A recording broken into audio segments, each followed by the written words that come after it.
It's important to be honest in life. It's over. It's over. It's over with. It's over with. We're not playing. It's over with. It's scary. Elaborate, please, because that sounds so definitive. But when you say it's over, you mean? They're working on technology that's going to replace the human race pretty much. And it's almost done. Less than a half of 1% of any employee in any of these buildings are Black people. It's true. Less than probably 3% of Black people, period, are even aware or even concerned in the least bit of what's happening. Like I said, that's why it's like, even after a while, like, you arguing with people online and you trying to say, like, you know, it's got to be tiring. But more important, it's embarrassing. It's actually embarrassing, because when we go there, there's 5 Black people and everybody's like, yo, like, it's like, how did you get the key to heaven? But it's actually embarrassing. Like I said, shout out to New Era Detroit. He was like, y'all more concerned with Big Meech's paperwork than your son's schoolwork. Yeah. And that's a fact. Our priorities, talking about who Chloe Bailey is dating and just a bunch of random nonsense, and Adam 22 and all of that. Like, now they have life-changing technology that's being developed that we have no input on at all. We're not aware of any of it. And we're just going to be casualties and victims. And it's over for America, because most of the employees at these companies are Chinese and Indian. So much so, they said that sometimes in the Zoom calls, they have full Zoom calls in Mandarin.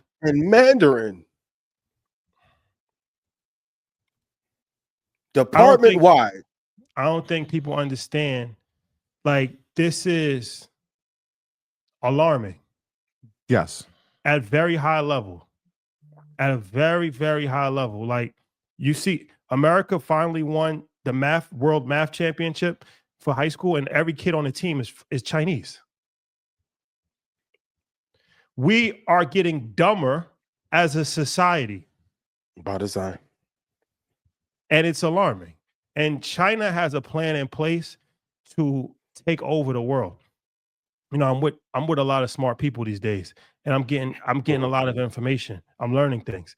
And, you know, China, the CCP has a whole propaganda campaign called Spamiflage.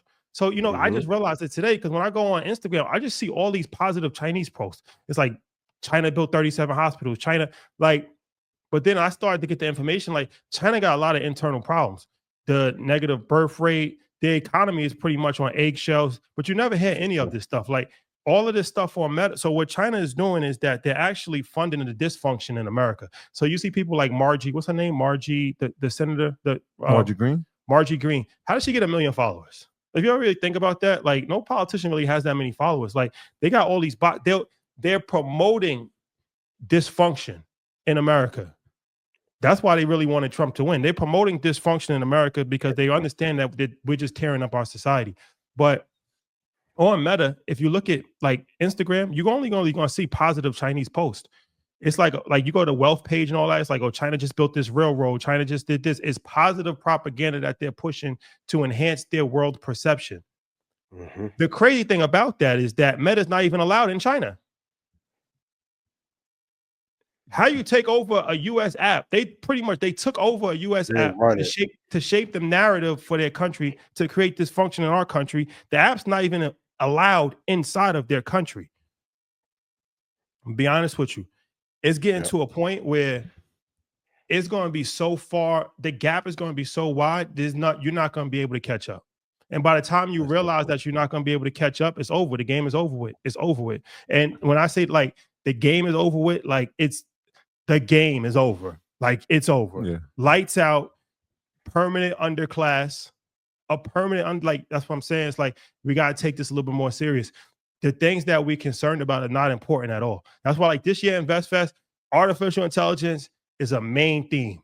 We're going to have like 6 workshops to teach. Like, we're going to technology is the most important thing that we need to be focused on right now. Everything else is a distraction. Technology, entrepreneurship, and investing. If those are the three most important things right now. China is teaching, they're teaching artificial intelligence in primary school. When New York State is banning ChatGPT, we're moving the exact opposite direction. They're teaching 5th graders and 3rd graders artificial intelligence. You can go through a whole master's program and never learn artificial intelligence in America at all. They just, and we were speaking to, there's a HBCU that just got artificial intelligence as a bachelor's degree. It's the first one. Yeah. Like we always talk, obviously people look at us and they think wealth gap. Now this is the information gap and the technological gap that is, there is no coming back from that. Right. And yes, it's cool that we invest. Great. But we need people inside. Like we need people who are going to have large language models. Who are going to create them. We're going to need a robotics engineer. We're going to need a humanoid engineer. We're going to need a synthetic biology. We need people in these spaces because if it is created without us, there is no imprint from us. Like, and that's the seriousness of it. Like when we talked to Robert Smith, it's the same thing. If we're not part of the process in creating, we're left out. Straight up. And that's not going to get reversed.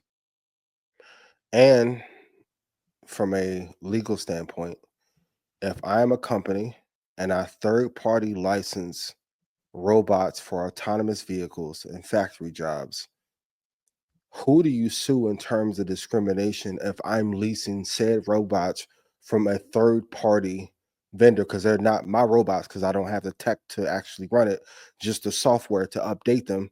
You won't even be able to have the same litigation process. You think this is being, I told you in the beginning, AI is just going to be used as a way to create a gap so wide that we will never be able to recover. And another thing to gauge is the enthusiasm of the corporations to deploy it for that reason. I'm not telling you what I think. I'm telling you what I saw. Yeah.